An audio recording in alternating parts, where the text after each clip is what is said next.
अस्सलाम वालेकुम नाजरीन, मैं हूं इनका पर्सन नाइला और आप देख रहे हैं सिटी वन न्यूज़। खबर शामिल करते हैं उच्च शरीफ से।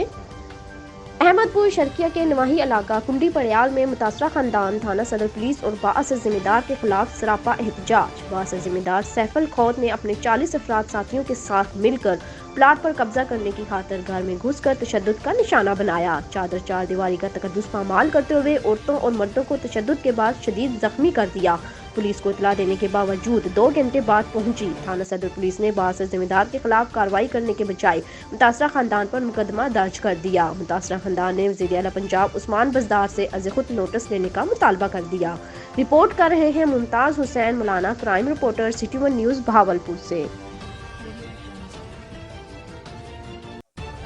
घर ही बैठे सन अचानक पता नहीं लगा एकदम दरवाज़ा तोड़न पै गया।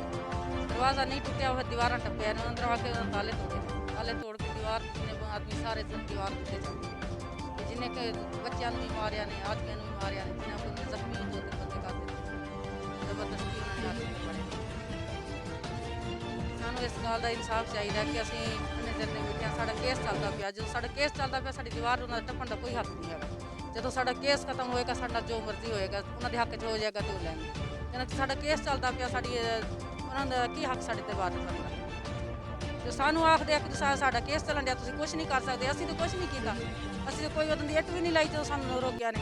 जिन्ना चिर केस चलता पाया कुछ नहीं करना तुसीं, असीं कुछ नहीं किया। उन्होंने साड़ा दीवार हक बनिया हक तोड़ते साढ़े अंदर टप